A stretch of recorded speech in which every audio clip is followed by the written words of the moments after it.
When did the fretboard start to unlock for you? What are we getting wrong with Yeah. the cage system? If I do a Mayer-related thing, that's going to work. Hendrix works. There's a John Mayer quote that says, Tim Fagan is a winner. I answer, I'm like, yeah, who's this? He's like, this is John Mayer. I was introduced to someone who was managing Colbie Caillat. Because you wrote Lucky, yeah. Jason Mraz. See Isn't that it the that best way. trick ever? Yeah. Today's episode is sponsored by Gator Cases. Guitarists, like any other musician, value the advantages of proper protection for their gear. Guitars, amps, effects, and accessories all need safe transport and storage. Luckily, Gator's got you covered. Tim Fagan on the podcast. Dude, thanks for being here. It's a thrill. Absolutely. This is really cool because, so I do my show, and I think you commented on one of my videos that I did. Oh, yeah. And a friend of mine was like, because I was going through the comments, and a friend of mine was like, check this guy out. He's got a great channel. So I went through it, and you have all these great instructional. Are they still your friend? Are they? No, Okay. It was for other reasons, but no. So then I went through the channel. I was like, oh, you've got all these great instructional videos. Oh. And I said, we should have him on the show and do like a channel collab kind of thing. Yeah. So that's what this is. Amazing. Right here. Yeah. I was sitting there in my robe in the middle of the night, saw one of your videos. I'm like, this guy, he's going to be huge. I was eating my Cheerios. I just knew everything. You had the spark. No, I'm just like knocked out that you invited me, and everything I've seen of yours is inspiring and fun. So yeah. Far too kind. No, this is awesome. I'm pumped that you've come in. We can, talk about the horrors of running these YouTube channels and how difficult it is. But this is going to be positive and uplifting. Yes. Tim, you have such a great approach to teaching guitar. There's no ego in it, which I love. Some of these guys on YouTube, there's too much ego. They think there's something crazy. Yeah. There's no ego. I'm just hiding it. You're hiding it. Yeah. Well, that's the below same the surface. Yeah. When did the fretboard start to unlock for you? Like, when do you think you started to really figure out kind of what you were doing and what you were looking at? Was it a concept or was it a moment in time? Yeah, it is kind of hazy because it's been many, many years, but I think just the combination of like laser focus, which is hard to come by no matter what age you're at. But like when I picked up a guitar as a teenager, there was just enough of that surge of like, this is what I want to do with my life. So that probably a lot of the details have melted away as far as like how I like broke down different chunks of the fretboard. And so now it's almost like reverse engineering. When I look at all of the strategies for teaching, I sort of feel like, did I think that way or did I just sort of luck out and just put in the 10,000 hours? But definitely, all that said, I think that people are right to point to Triads as a way to just chunk down the fretboard, because to me, when we learn those open chords on day one or day two or whatever it is, like when, your buddy's like older brother like shows you an A chord and you're like, yeah, I got that. Like, what next? And you're just gobbling up those shapes. We imprint on them. And I don't think there's any reason that we can't do that again if we open up our mind to be like, all right, well, if I could learn that and just know that that's A, like, could I do that and just treat that shape as like one of those just go to as if it were an open chord. And so that, I think, has been something that I try to bring forward now, is like you can put in a little bit of work to make something automatic, and then it kind of disappears in a good way. It sort of just becomes second nature, You have this video, I think, and maybe it was just to grab headlines, but I think it was something like what people misunderstand about the cage system. Oh, yeah. Or what people get wrong. What are we getting wrong with Yeah. the cage system, Tim? Oh, yeah. Speaking of the Triads. I didn't know how to YouTube, so I just came in guns blazing and just tried to pick a fight with the cage system in general. Yeah. So I can't probably even pinpoint what it was that I was, inciting a riot about the cage system.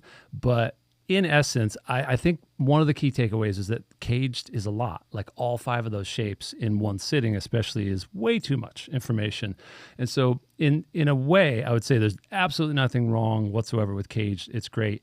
But for me, it feels a little bit like someone who's really passionate about the cage system is like someone who's really passionate talking about containers or Tupperware. It's like, great, like what's going in the containers? Like, what are you going to do with all those shapes? Because they're just like, they're really great areas to break down the neck, but then how you make it second nature is really where I think it starts to get fun. And so if I were to recommend that someone break down the cage system, it's like, just make it the G system for a while and then the E system, and just become a bit of a fiend for like your favorite things about one of those shapes. and then connect it to like the nearest neighbor, so that then you practice going back, so maybe it's the G and E system or something just for a while, because the drinking from a fire hose syndrome happens a lot on YouTube, where it's like, I'm going to watch the 1 hour video, the ultimate deep dive, and on Saturday I'm going to do all of Caged. I promise myself. And then it gets a little overwhelming. So what do you think, like, because I was blown away when I went into your community. Oh, yeah. And I made a little post, and I was like, hey, I'm Zach. And all these people commented, and it's like, dude, you've got this incredible community on that you've built. What do you think people are trying to get out of your lessons? Is it just the triads and just a little bit of motion across the neck? And is that what you try to get across to them? I think it's a big sneak attack in the best way, where I will advertise with a flashing neon arrow whatever is going to move people to play more guitar. So if it's triads, if it's like, poking some fun at the Cage system and then actually teaching it, whatever it is to sort of like get some people to just stop and think about how they want to bring guitar more into their life. And so that when they join the community, my proudest moment now these days is seeing a brand new member getting welcomed by all these amazing people that have been with us for a few months. And then that same new member, maybe 2 days later, is welcoming in an even newer member. And they just have this enthusiasm, mainly about the fact that they're just playing more guitar. And so they might come in with a list of like, I got to learn this, I got to learn that. And we'll get to that. But for the first step, it's just picking up the guitar, hopefully every day, but also just not getting so down on ourselves when we have a gap in our practice schedule. Because as grown-ups, most of us are like adults with these adulting brains, and we're like, I blew it. I miss, Wednesday and Thursday. So what's the point? I shouldn't even bother. And if I can get people to just jump back in the water, then whatever the topic of the day or the week is, they'll take a bite out of that. But they just mainly have to have that momentum going, it's happening. It's fun. What did you think, because you started this channel about a year ago. Yeah. What did you think you were going to contribute to the YouTube space where there are so many guitar teachers? Like, did you have this idea that you thought I could do this my way, which would be a little different? Like, what did you think that was that you would bring to the tone of it and to the lessons? Just a little bit of goofiness, a little bit of tongue-in-cheek, and like it's turned out to be a bit of that, where I led off with my first video, and it's gotten some comments as being like, what is this, Blues Clues? Or a little bit what I was saying, kind of that twisted. You do have that kind of Blues Clues Steve vibe, yeah. but I feel like I have a little bit of that vibe too. Yeah, we're the kind guys, and it's like, but don't be fooled. That guy's like working really hard and stressing every detail, and just a little bit of like, none of this is that serious. And it does come back to like, if you can be laughing about it and also being in the running to like feel some like passion about it. Sometimes we get a little bit too, everything's sort of neutral because nobody wants to get beat up in the comments, whether it's a fellow commenter or someone creating. And if you can dare to just be like, you know what, I love this, I'm going to lean in. Or, you know what, like this really moves me. This gets me emotional, like the way that this person plays. And if I'm willing to sort of do a bit of that and sort of show my cards, hopefully that just literally lets people know that the water's fine to like just be a bit that way in their playing as well, Right. Yeah. So what's the first lesson? Yeah, we got the guitars here, Zach. What's the first lesson, Tim, that you were like, I'm starting this channel. This is what everybody needs to know about guitar. Yeah. If they're coming to the instrument, maybe they've got a little bit, they've played a little bit, but they're sort of figuring out like, what is it, the triads, Tim? What's the first lesson? I took some triads into the recipe, and I basically was like, and right away I was just, with my first video on YouTube, I was just pretty much talking and playing and being like, I like this triad. I like that one too. That Keith Richards. Yeah, I triad use these all thing. the time. Yeah, and what I was trying to show was like, here's what we'll learn specifically, but also I'm declaring like, I dig this, so I'm going to just dig in until I can play it everywhere. And there's going to be other triads, there's going to be other shapes that I have to master. But for right now, I'd be like, how do I find this one? And what does that give me? It's like, I can think of it as a 1 to a 4. I could think of it as just like staying on a pedal tone, like just staying on one chord and kind of just playing that game of sort of tension and release. So that was my bit of sort of chutzpah to be like, all right, let's just focus on this for now. You're going to get your bite-sized lesson, and you're also going to have a bit of just like, oh, that's cool. And if you leave a video saying like, oh, that's cool, you're like one step closer to grabbing your guitar versus like the other way is like, oh, maybe I'll watch another video, and then your guitar sort of slides off the couch. You sort of hunker down and the hours slip by. Wait, what are you capturing where you said, what did you just say? What makes you not watch another video? For me, that moment where we are watching a video on guitar, we sit down with a lot of inspiration, and the video is so good that it gets us thinking, oh, I need to watch another one of a video on that topic. Yeah. Because YouTube's really good at that. And if you're watching on YouTube right now, you're going to get recommended a really great video after this, and hopefully it'll be a Guitar Front Tim video or another Zak video. And you can go on a really fun binge of watching videos about playing guitar. And a little bit of the sort of, the news flash is like, watching videos about playing guitar is not playing guitar. And that moment that you went into that mode of, I'm going to sit down and play something today, you got to notice when you've hit that light bulb moment or that thing that gets you excited, and stop there, close the laptop, turn off your phone, whatever, and then just grab the guitar. And if you can do that, then you can come back and get another scoop of inspiration. But we all get caught in that loop where we consume more than we create. And that's something that I even try to keep in mind as I make these videos. Is like, all right, at what point is the tank full, and now I have to go make another thing about it or play another riff about it, So you don't feel like I gotta constantly be churning out videos. Like, you feel like you might be okay with the amount of videos you have, and then when you feel like there's an opening to put something else out, then you'll lean into it. Is that Yeah. Yeah, because there's times where sometimes I'm just busy or lazy or distracted, just like anyone else, and I don't hit the mark. I'm like, oh man, I need to put out. The algorithm said so. I got to put one out one or 2 a week, and I'd love to hear what your experience has been with that. As far as like, at what point are you driving the engine, or is the engine driving you? But for the most part, when I get inspired about a topic, I know I'm on the right track when it feels like it could be 2 or 3 videos, when it's like, oh, I could get on this whole theme, and then I get a wave of like, okay, I could work on this for the next month or so, and then I'll usually get into a batch mindset of like, I'll do a batch of shorts on this, and then I'll see which ones perform well as shorts, and I'll use that as ideas for the long form videos. Right. But what performs the best? Because anything that I put in with Jimi Hendrix performs great. If I had this video, like Oz Noy talks about Jimi Hendrix. Boom, right. that video blew up. What's Lil Hendrix playing? What is that? Why do we love that? If I do a Mayer related thing, that's going to work. Hendrix works, and that is as the people that make guitar videos watch other people that help YouTubers make better videos in general. That concept of social hacking is kind of the term for it, as far as like leveraging someone else's face and their impact, and there can be a real tasteful way to do it, and I've definitely tried it. It's an experimentation. I consider it the spaghetti test of like, I've had waves where I go more high effort videos where I do a lot of editing to have a lot of jokes and animations, and I love those, but sometimes it's like, wow, I can do about one of those a month, and I might come back to some of that. I'm now more in the mindset of like, if I can just consistently show up, like when you see how often Uncle Larry and Guthrie show up, and really that consistency of 2, 3, 4 videos a week, where it can be just like very matter of fact, just sitting and playing and being themselves, that has, I think, growing more and more charm and like pull for their audience. And that's actually more of where I'm trying to head, which is like just to speak to the people that are already digging what I'm doing and giving them more, so they feel like they're hanging out with me, because that's like my most natural state. That's what I want to, that's what the community's starting to feel like. So I'd like it to match the the YouTube version as well. Right. Yeah. Totally. Can you give us one way that we're going to pull in the lessons a little bit? Let's do it. I want to learn from you. We're going to be trading licks. Okay, we could trade a little licks. Okay. Here, we're going to start off really simple, okay? Yeah.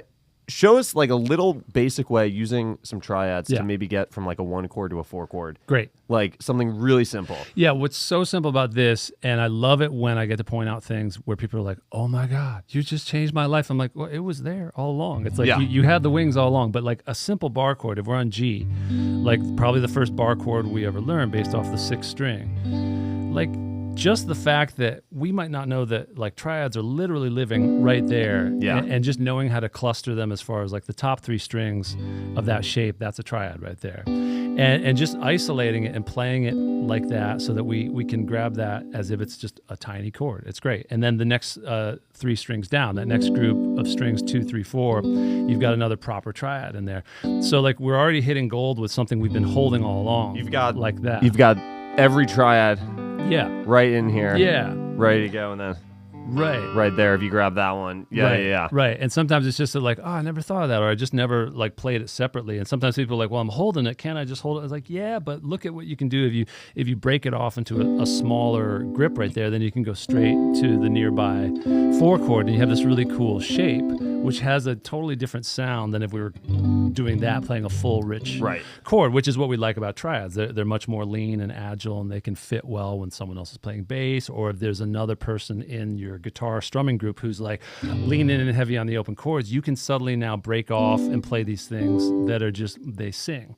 And so if you have this idea that the bar chord is hiding a bunch of triads right there inside of it, then that 1 to 4, you can see that coming out of that C chord. You can reverse engineer these triads most of the time and not get too overwhelmed with like these diagrams that have all the dots at once. And I'm a dots guy. I put the dancing dots on screen with my MIDI guitar and all that, but it's hopefully with the intent of like breaking it down in these pieces so that you can just start to see like, oh yeah, that's my new, like if I have a G chord written on a chart or it pops into my head, I've got some other flavors for that I can just purely test out. And then you can just start to feel like, oh yeah, this one might not be as familiar to a beginner, but it's another one of these shapes where it's like, if you know the full chord, you're just sitting on top That's of your like, C shape. Yeah, the C shape sort of in the chord. Cage system is what that is. It was gonna go unnamed, but you're right. I can see. If we're gonna let the record be known. Tupperware is shaped as a C. Yeah. I love it. I lean into the Cage system and don't hate me. But yeah, you've got this triad right here and another one right there. And then just testing kind of what I was mentioning in that first YouTube video I did is like just hitting those nearby go-to chords, like the 1 and the 4, and just being like, can I find the 4 chord?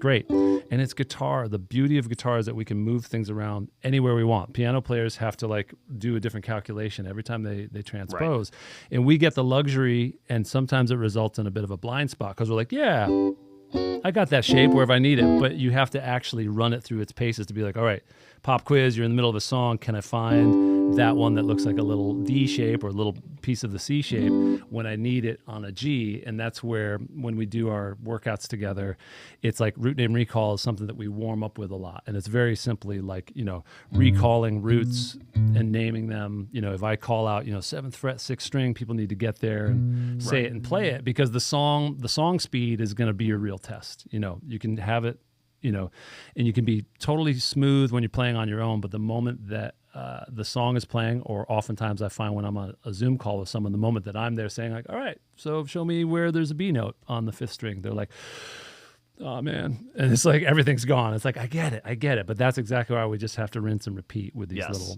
quizzes, Yeah. But for me, it was it was figuring out how to harmonize the triads up the scale. Yeah. So starting with this little G triad right here, the A minor, to be figuring this out. Right. And then when you get that, then if you can visualize those triads up the neck, then you've got the oldest lick in the book, which is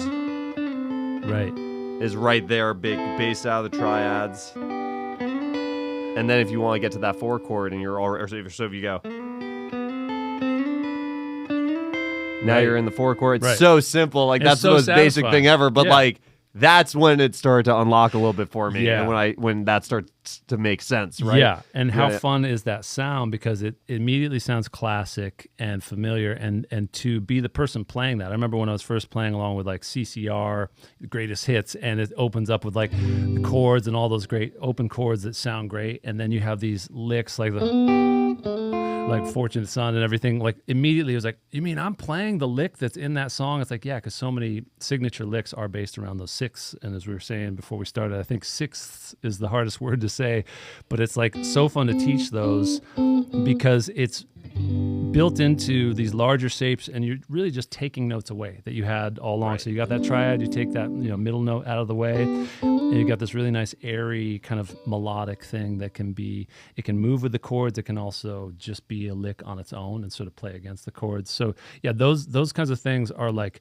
very within reach, like they're very like quick wins, and then they can also open that door to the dreaded theory word, which can also, that's a big like room splitter as far as like caged and theory. And I just think the word theory itself connotes kind of like stuffy, like, well, it's just a theory, right? They haven't ever tested it. It's never been proven. Yeah, no, like, no, This is just a theory. It's only a theory unless you use it, and it's usy all the time, every day. And so I just feel like that's like whatever gets you there. If a player has, deep theory chops or none of it, but they're able to get to the destination in time for the song, for their style of playing, then that's great.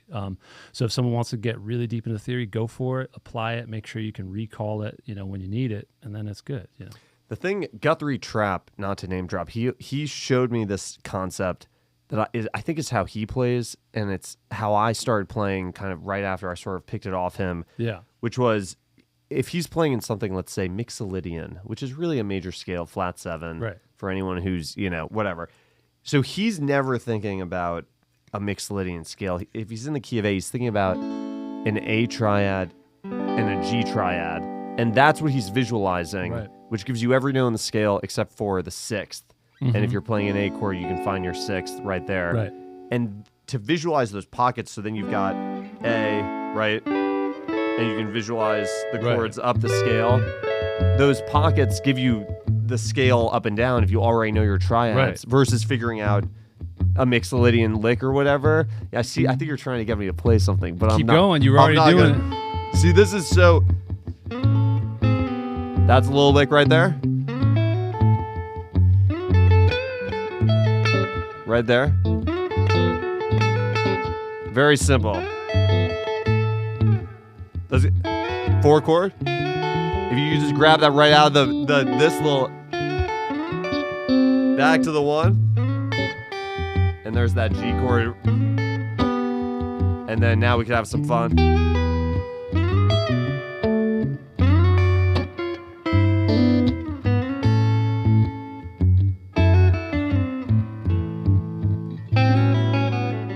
Yeah, all day. And there's so much stuff too in the cowboy chords. Yeah. Where you right.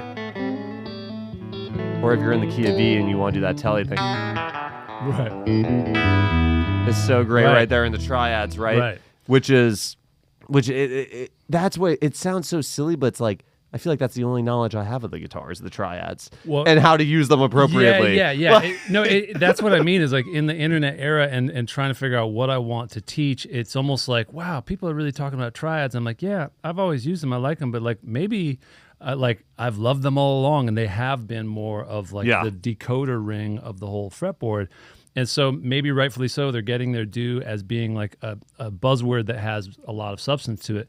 And then with what you're just playing there, it reminds me of the fact that I try to encourage people whenever they hit something that brings in the open strings or things that are like inherently like guitar-y, just to lean into like the guitar-ness of E and all the things that can happen like when you're playing things that have like chiming open strings or all these great, those kind of like licks that sort of bring in like and living in Nashville, there's so many tremendous players that incorporate that really clean open string and really playful energy of having these sort of like, the sort of rubs of like the things that can be like, stretching out on otherwise simple sounding chord progressions, and then they just have these really cool cascading fills that I'm trying to scoop up more of.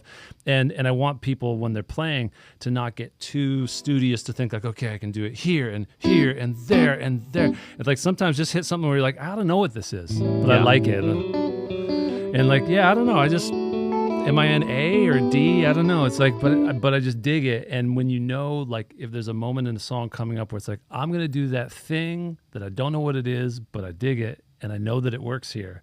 That's, I think, a powerful moment with guitar that you got to own, because that's really a substance of style where it's like, this is my thing. Like I stole it from so-and-so, can't sound like them, so I sound like me. And there you are, This open string, like right here in the key of E, this is such a great one that I feel like no one ever plays, and I've been playing this like my whole life. It's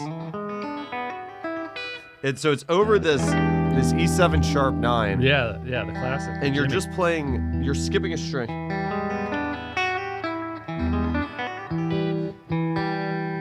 You start on the E, hit the open G, go up the 3rd, hit the open B, and then hit the open, and then you can end it in a lot of different ways. Yeah. It's kind of right out of the chord. Love it. Yeah. Yeah. No, I mean, It's so weird. Like, and as it flies by, it's just yeah. But it's funny too. Like, you think about it in the context of this is so guitar-y. Yeah. And then which is that triad right there. Right. E minor triad, right? Right. You give a little bend. Yeah. Right there. Now. Those, and it sets you up to then you kind of choose your own adventure because you hit the end of that lick and you can decide to go more, or you can land it more major and sweet, and and then you're and then you get your 4 chord and hit the A right there, easy. Right. So, what's the takeaway? What's the takeaway here, from Tim? something like that? Yeah. Like be an unabashed nerd for the things you dig, because when I think back to when I was like practicing guitar in my room and staying home on Saturday nights, not as if there were invitations, but like as a teenager, just being like, I'm just going all in chasing some Stevie Ray licks or whatever it might have been, some Spin Doctors licks. That's right. I was way into the guitar underrated, really underrated guitar work. And essentially a funk trio that went pop. Yeah. But like when I was chasing those ideas down, I would find something that I dug. It would become almost my identity for like a week. Like the day that I learned the Jimi Hendrix chord, it's like, this is who I am. This is the way for a while. Yeah. And it allowed me to just not have any other distractions of the shiny objects of like, wait, but I'm not learning all the other inversions of it. It's like, nah, this is great. This is good. I'm just going to learn, I'm going to do Pride and Joy. And it was just like such a happy moment. And so when I work with people and I try to encourage them, like, hey, if you have a lick like that is like a party trick or something, it can be a great way to launch into another phrase where you're mixing between being like, here's a go-to lick, here's my lifesaver lick. It's almost like just hitting a button in your head to play it, and then you land in a place where maybe you're sort of navigating like a more thoughtful move with moving with the chords and stuff like that. And I hope that helps demystify a little bit of what's going on in a player's head when they're improvising, because they're not making up everything by any means on the spot. They're usually going to some phrases that they like and then deciding how to stitch them together on the fly, which is really fun. It's just sort of like kind of surf between those options, but it's not like math equations the whole time. That would be no fun to listen to, probably. You know? I was on your LinkedIn because I was trying to LinkedIn. I was on your LinkedIn, Thank bro. you for reminding me. Yes, and there's a John Mayer quote. Yeah. What does it say exactly? It says Tim Fagan is a winner. Yeah. How'd you get that quote from? Was that when you won a Grammy, or how'd you get that? Before it was, and this is kind of a fun story. It really is, because like I had first moved to Los Angeles, like I was 25, and I was working at a software company, a part-time just day job, and it was all right, but it was my Dilbert phase where I'm just like trying to work on this software job and play covers gigs at night. And I had entered this songwriting contest that John Mayer had announced kind of out of the blue. He wrote a column for Esquire magazine around that time. And so he basically, in one of his columns, said, hey, calling all songwriters out there, professional, amateur, and otherwise, here's some lyrics I don't have any music for, or he called it like orphaned lyrics. Like these are lyrics that no longer have music. Write the music, send it in, we'll pick one winner, and we'll announce it in an upcoming issue. And so I sort of kept it to myself because I was like, just trying to like keep a low profile. I didn't tell anyone that I was like entering. I didn't want to sort of like get too much attention. You didn't want to lose. Yeah, I didn't want to lose. So I went into my like, all right, I gotta like eye of the tiger. I gotta like find my way in Los Angeles, because I was like, I had moved there from the Midwest. I was like, we got to get something going here. And so I had sent it off and truly put it out of my mind like a week, or actually about a month prior to this day, where I was sitting in my Honda Civic in the parking lot of Panda Express eating my like lunch with the engine off, with the radio off, just sitting there just like bumming, eating my sort of like fried rice, and the phone was ringing, and it was this 212 number that I had been ignoring all day. It was like calling for like the third time, and I was like, oh, it's got to be a bill collector or a credit card company. And so I finally answered. I'm like, yeah, who's this? He's like, hey, is this Tim Fagan? I'm like, yeah. This is John Mayer. No way. and it really was? Yeah, and he kept, to his credit, he kept calling until he could get me live on the phone and tell me that Did you save his phone number? No, it's funny. No, he's going through the Esquire main office, but they put him on the line, and he starts singing the song that I had written the melody to, which is crazy. And I'm like suddenly sitting up straight and singing along with him. And he wanted to tell me that I had won the contest. He was sending me a signature John Mayer Strat, which they hadn't come out yet at that point. This was just before he had put out Continuum. This was a Fender Strat. Fender Strat. Funny to think about. I know, right? Back in the yeah. Fender days, for sure. And he asked me what paint style I wanted. I'll get the Sunburst, and he was just amazingly gracious and really complimentary, and he knew he was going to be helping give me a boost by writing this article, and so he titled the article "Tim Fagan is a Winner," which is it's amazing, and that prompted me to wrap up some songs I was working on, put out an EP, and sort of time it with the launch of that article. And it really did set off a bunch of dominoes where the night of that CD release party, I was introduced to someone who was managing Colbie Caillat, and I was later introduced to Colbie, and then we got to know each other and tour together and write a hit song together. This song, because you wrote Lucky, Jason Mraz, Colbie Caillat. Yeah. But when you hear them talk about the song, it doesn't make any sense to me because they wrote it over email. Oh, yeah, with yeah. You guys. Like, how did you guys write this song? It was crazy, and it kind of fits the song, it turns out, in that it's a song about people that miss each other long distance, and essentially, I'm on the road with Colbie as her guitarist, and she gets an email out of the blue from Jason saying like, "Hey Colbie, like, welcome to pop music. I love your record. Yeah. Do you want to do a duet?" And so he sent this demo, this sort of guitar vocal that was great. It had the hook of the chorus, but there were a lot of these sort of loose ends to it. And Colbie was like, she knew me first and foremost as a songwriter, so she's like, "Tim, do you want to work on this song?" I was like, "Yeah, of course I do." But there was no implications of anything other than that, like, we'll see if we can finish it. We're really busy playing all these shows. So over the course of a couple months, I would sort of work on parts of it and sing it into GarageBand. And like, what would you work on? Like, because what would you have? Like, you would take his hook and his guitar vocal, and then I would sort of like learn it and rearrange it, and then I would just continue writing the song. And at that time, like in the back of the tour bus, we were watching these old movies, and there's that Steve Martin movie, The Jerk, one of his first classics. And there's a scene that's really sweet. He's walking down the beach with the love interest Bernadette Peters, and they're singing this old jazz tune where it's like, I know, and they're singing this counter melody. It's like really sweet, and I was like, man, I don't hear that anymore these days. Like where there's a duet where people are singing in like opposite motion. So I wrote that as like the whole bridge of Lucky.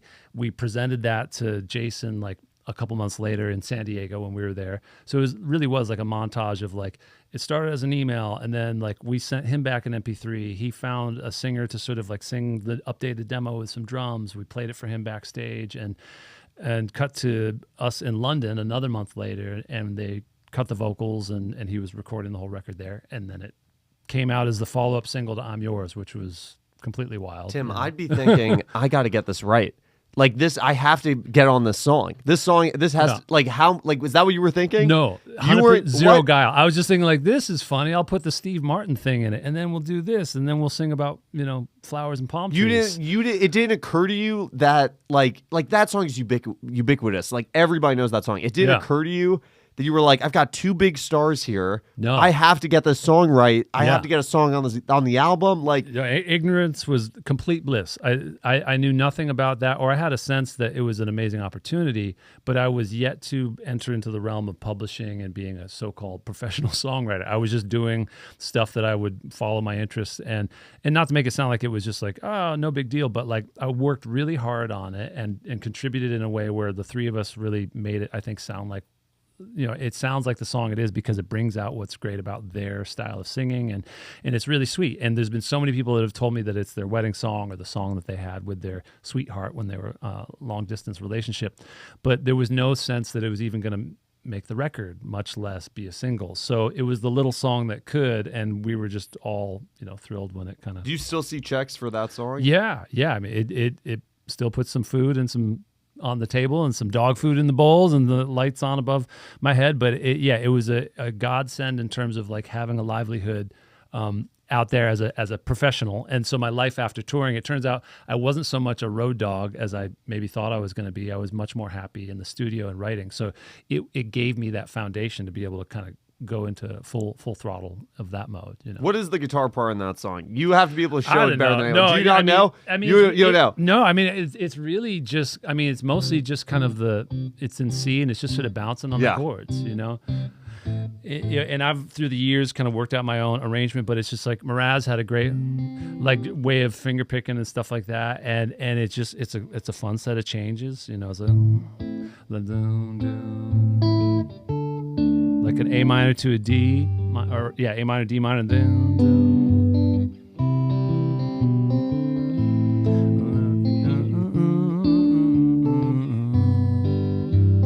just real happy. Yeah.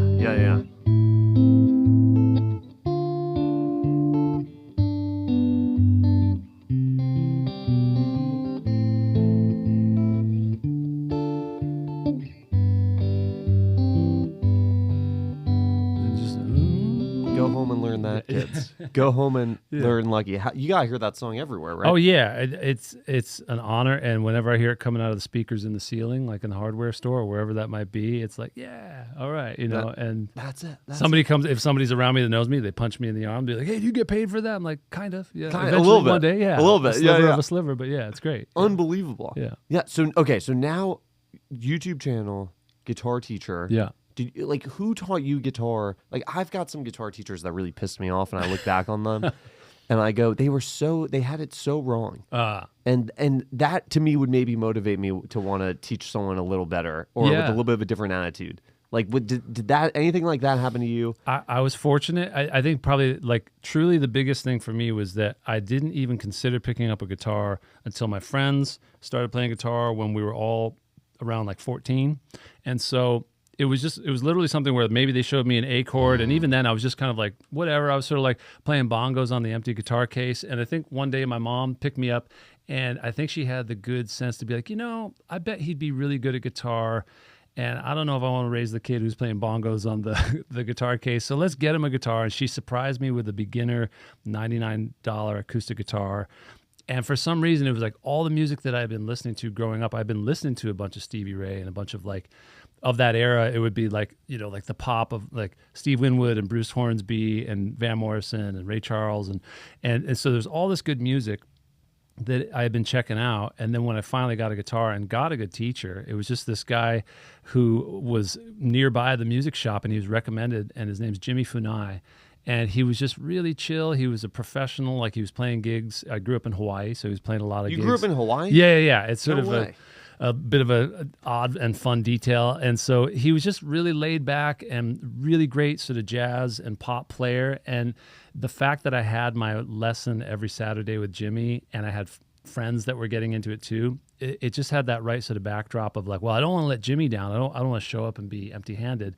And I just dug into it. And I think, when I look back on it, it was mainly just that sense that he was going to help me dig into the stuff that I was having trouble with and clear up any blocks. And then he'd give me a bunch of chord voicings usually that were really like exotic and really helped me sort of like open up my sort of palette of colors. You know? Yeah. But there wasn't a lot of sort of rigorous structures of like, you got to do this. And if you don't know that, you know, learn this or else. There wasn't really any of that. See, I had this group of friends. We were all playing guitar together and learning. And you needed that because one of my friends would get a little bit better than me, and that would really piss me off. Yeah. And then I would try to like learn the songs that they were playing, or I'd try to figure out what they were doing, and then vice versa. And then, you know, there was this good competitive energy. But when I sort of realized, I was like, I thought every one of my friends was going to do guitar professionally. Right. When I realized that I was the only one that was thinking about it, it was so weird to me. I was like, what do you mean? Like my friend Jesse went on to become an engineer.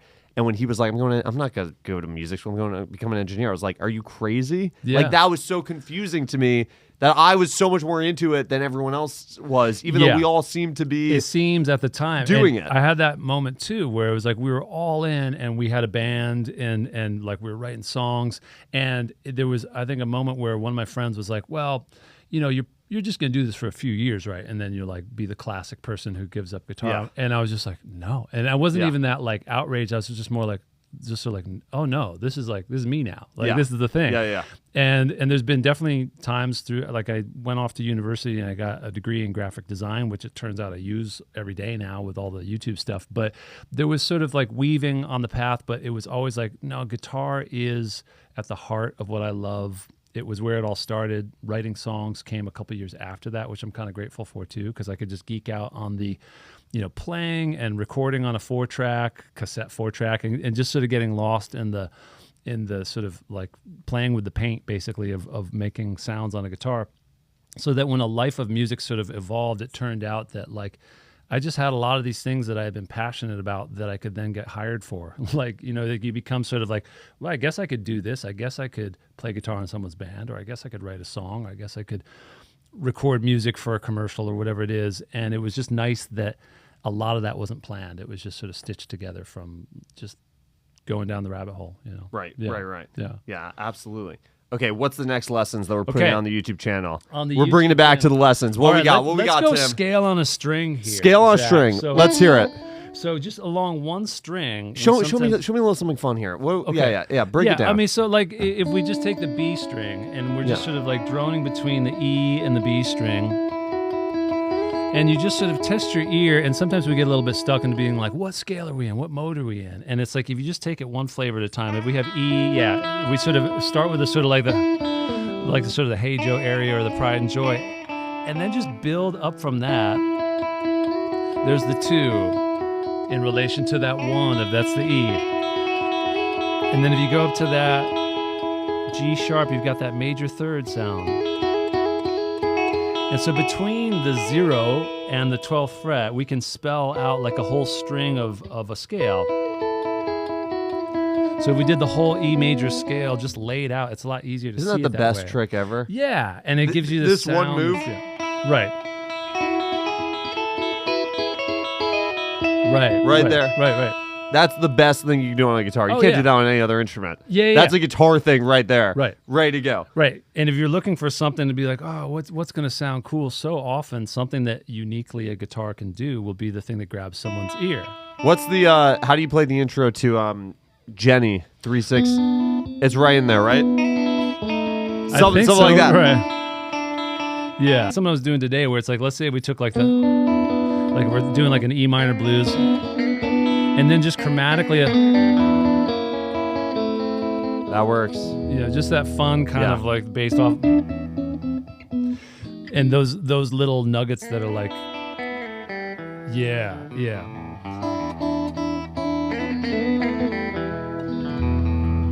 Yeah, and so something that comes up a lot is that people want to be able to mix different like major and minor blues. They hear about that a lot, and then they sort of get hung up. Again, there's sort of a phase in learning on YouTube where it's like, all right, just tell me what the right notes are. I don't want to play the wrong notes. There's a sort of fear of hitting a wrong note. And then they hear somebody who's mixing like minor pentatonic with major pentatonic side by side, and they like that, but they have this sort of like they've set up in their head, well, it's either one or the other. Like, and if you choose the wrong one in a given song, there's a fear that they're going to hit a wrong note. So then I'll usually get put on the spot, being like, all right, I like it, but what key are we in? And it's like it's kind of a blend. So if you get something going that's like, if I were to play like just sort of like an E kind of vamp that is not fully going like E minor and not completely going E major, but like, think of a dominant 7. Over that, I can do like...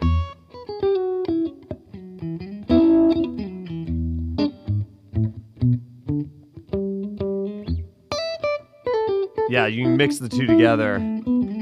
Yes. Yeah, and if you start to trust that confidence that the major 3rd and the minor 3rd, I always describe it as like they have a sound, they have a flavor, and I'm always big on analogies that sometimes break down, but it's like if you're a chef and you're reaching for your favorite spice, it's like now's time for a dash of cayenne here, and you know how much and how little to kick it up just based on what you're feeling and what you're vibing in the moment. The way that someone, like, this was something that always confused me, and I don't even know if I still understand it, but I accept it as a rule, which is the major, if you think about the major 3rd, minor 3rd, if you're playing something in Mixolydian, both are probably going to work. Right. If you're playing something in major, play with it. The major 3rd probably... if you're playing something in minor, though, that's really a minor key, you can't hit that major 3rd. And why you can do it in major, but you can't do it in minor, I don't know why. We may never know. Other than it just sounds horrible. Yeah, we should know. Yeah. And the key is, if you don't know if you're in a major key or a minor key or whatever, just try it one time. Try one time. Try one time. It's like put that major third in, getting and you'll know. shocked. Yeah, you'll know if you can use it or not. Yeah, and I love that encouragement to be like, just play a wrong note. Like look over your shoulder if you need to, be like, can I do this? It's like, yeah, you can intentionally test the waters, play a wrong note, and if you're trying to find the key of like a jam track or something, if it's going along and you're trying to find it, go ahead and find it until you think you have the home note, and then test the major or the minor third to be like, well, the minor kind of works, the major definitely doesn't, and then you'll immediately have that way to lock in, and then just get out of that sort of logical side of your brain and get back into the flow. Yeah, which is the goal. right. Yeah. Give us another guitarism. The opening. This one's so. I use this all the time. Oh yeah, that opening. That's the most guitar sound ever. Oh, it is. What else do we have? What's another guitarism thing? Okay, so going down to the lower register. Let's get low. I love shell chords and these voicings where we can just get 3 notes and have this really sort of hip, sophisticated harmony. So like with that recipe of just, if we have a D right here, we have the root, the D, we have that minor third, and we have the flat 7. And it's just beautiful, and it's got this sort of enchanting sound. It doesn't have to necessarily be jazz, but it could be. And then if you go to like following that recipe, all I'm doing with each one of these chords is taking some root, some third, and some 7. And then if you have that understanding that it's almost like toggle switches, we're like, okay, I got the root, that's not going anywhere. If I wanted to make this, instead of a minor 7, make it a dominant 7, you just have to click that switch from minor third to major third. Right. And the same is true for that 7. If I went from the minor third to the major third and then made that flat 7 a major 7, you've got this really nice different chord. So when people are sometimes hesitant about 7th chords because they think like, oh, it's all these different things, it's just overwhelming. It's like you can build these really hip sounding, like warm, simple shapes that are just all three notes involved. Right. And then that's the type of thing where you can kind of like, punch above your pay grade or whatever the term would be, where you're just like, I don't know exactly what I'm doing here, but I'm just sort of following these shapes, and like you can have a little riff that you made up that is like, not from your standard stock choices that you thought. Sometimes you think the menu only has certain things available to you at a certain point, and then you get shown something where like, you mean I could do this, and then I could do that. You mix in one of those fancy ones in your usual diet, and then you're like, whoa, like it's a curveball. Yeah. That's always a good one. That's a great one. I like that. Yeah.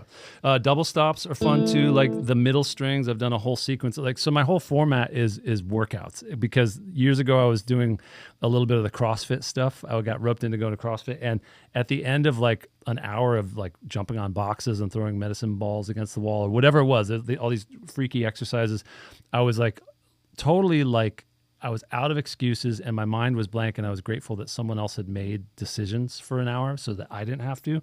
And that's the idea. I was like, why doesn't someone do this for guitar? Because I was like, I just get so tired of having to decide what to practice and how to practice it. I struggle with that too. Yeah.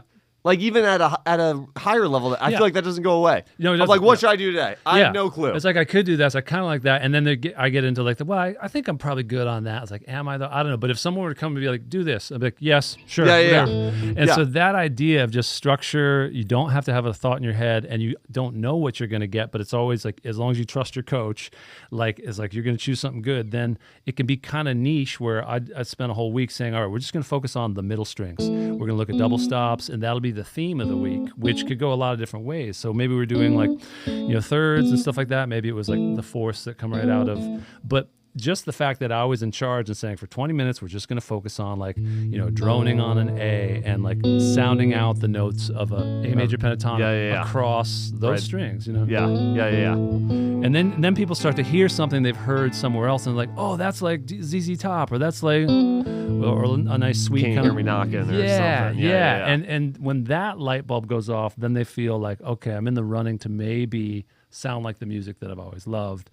And it didn't have to be some huge lesson of like, let's tackle pentatonics, all 5 shapes everywhere, and then you can have your dessert. It's more like we're going to sneak in a bit of the ice cream, bit of the vegetables at once. Right.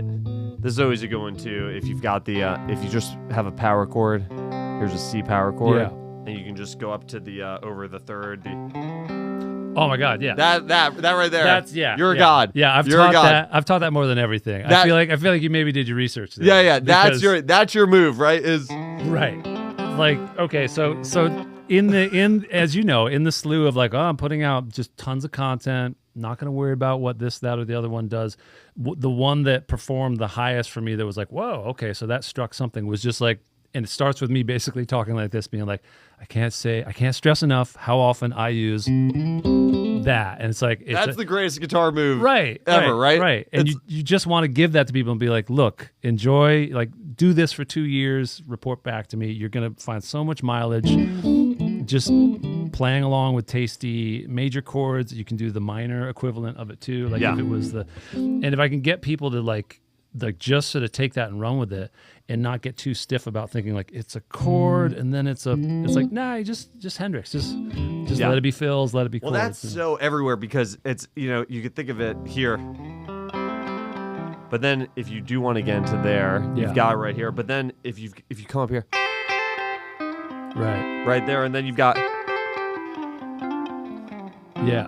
like it's you can find it everywhere. Yeah, you can go forever with that. Yeah, it's your gateway into the sort of diagonal pentatonic thing, but then you can hang out for a while. Like you can, what I think of as like islands. You can kind of scoot into the sort of caged alert, the sort of the G-shaped island, and have all that, and then you scoot up into this box, and you should have your favorite sort of like if it were a skateboard trick, you've got your ollies that you can do here. You got whatever the terms are. Like you can do certain moves in certain parts of these of these scales and these shapes that own them, just claim them, play them until you can do them without thinking, and then they're there when you need them when you have a split second to go for it. The other one too that's really fun is if you just think about the shapes. So here's a C chord up here with a little D-shaped C chord. Yeah, I got you. And if you just think about bending up to those notes, you then get all the fun steel licks. Right. Or if you just think about here's the chord, and if you think about how do I bend up to that note. Right. That classic lick that I'm not even doing in tune, but that's fun for people to play around with too, I think. Yeah, bends and just basically starting with like what's the note that I hear that I want, and then how could you sneak up to it? Yeah. Right. Yeah, and a big influence for me is like the Knopfler style of things, and that's like the getting into the fingerstyle stuff, which is just so much fun. And there's been a lot of times through the years where I've sometimes used a thumb pick and sometimes gotten into like the Chet Atkins thing. Like for me, it was kind of like the Chet side of my brain and the Stevie Ray. And so I'm always mesmerized when people have a technique of like flipping the pick and like holding it. And at the moment I'm doing something that I saw Robin Ford doing, and I use these sort of big picks so that I can avoid dropping it basically. Or if it turns around, it's always the same side. But that'll get into the hybrid picking stuff, which is like just great to be able to mix that together with the straight picking. And to get into those six and be able to get that the sound of the fingertips on the string is just unique. It's totally special. A thing. Yeah. The Knopfler thing too. You know what I always do if I'm like, I need to play a lick and I just need to fill space and it needs to sound really flashy. Right. Is the ending of Songs of Swing where he's digga digga digga digga. Right. But I use that so like I was just out on the road with someone and I was doing this lick, which was yeah.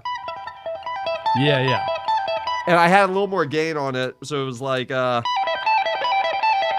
everyone was like, "What is that lick?" And I don't think it's that hard. Like, it's sort of like,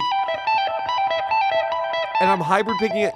I definitely like that in my head, even though it's not the same lick. That's the Songs of Swing outro lick, basically. Right. Like, I've always thought that song is the quintessential. Like, it seemed like in that era, like the solo would become the best as the fade was happening. So as it's going out, you're like turning the volume up to like here, like when he does that lick, and then it continues on. Like every bit of that solo is singable, and everybody's kind of waiting for that. Like, and it's just such when you can get that kind of like. Just those kind of patterns, and there's certain things that's the kind of thing where I did a sequence of 11 Lifesaver licks with this whole idea that we're talking about, where it's like these are some go-to licks, and by the way, I want to learn more of your Lifesaver licks. But like the last one that I had was like the Freebird one, which is like just like just have it, just lean into that's a guitar thing you can do that if you're locked and loaded in your mind of pentatonic, you can just lay that sauce on and sort of just enjoy, and people are going to be like, whoa, Okay, we're wrapping up here with Guitar Friend Tim.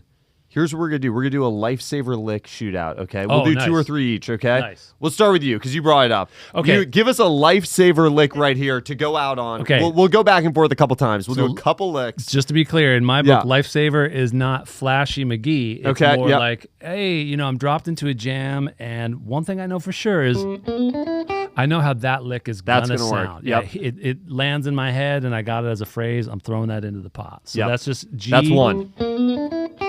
You can branch off, yeah. Brilliant lifesaver lick. Yeah. The one that, to me, if I want a little bit of flash, and I go, I don't know what the hell I'm doing, but I want to give a little bit of flash, pentatonic, if you're just playing octaves, I'll do it in G. Just go like this. Oh, yeah.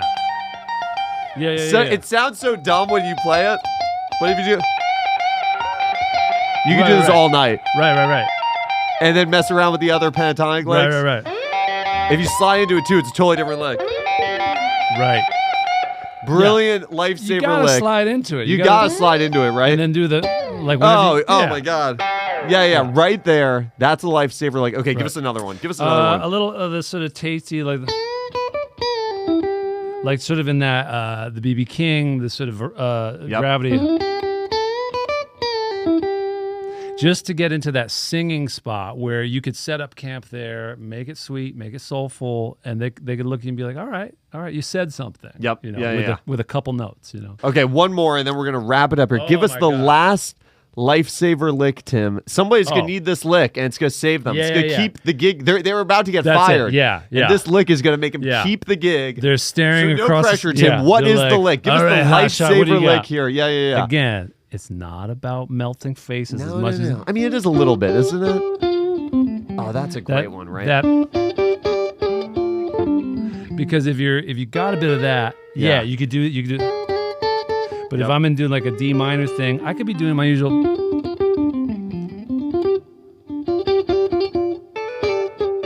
So that's that kind of droning root note up top. And then you're just playing like down low, but...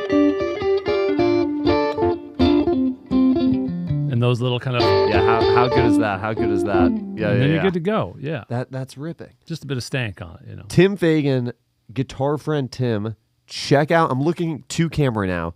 This guy's got a great YouTube channel. If you're trying to learn guitar, or if you know guitar, you want these daily workouts, stuff to keep you motivated. I feel like I have to go through some of your stuff and some of your videos. You're in the community, man. I'm in the community, so I should... Do you do these daily live streams, right? Is that... Every day you're on doing live streams where you're telling people what to practice, what to do. Yeah. Dude. We hang out. We got a little bit of a workout plan, and then we just get back at it, 5 days a week. And then you get the weekends off to just digest. Weekends off. This is not like a crazy, work schedule here. Right. 5 days a week, you can do this. Yeah. Tim, on the podcast, thanks for coming on, man. Thanks for having me, Zach. Dude, we'll do it again. I would love to. Tim Fagan, guitar friend Tim. Go follow the YouTube channel. You can check out his community and become a part of his community. There you go. Have we left anything out? No. More on the way, but this has been a great start. Absolutely. Yeah.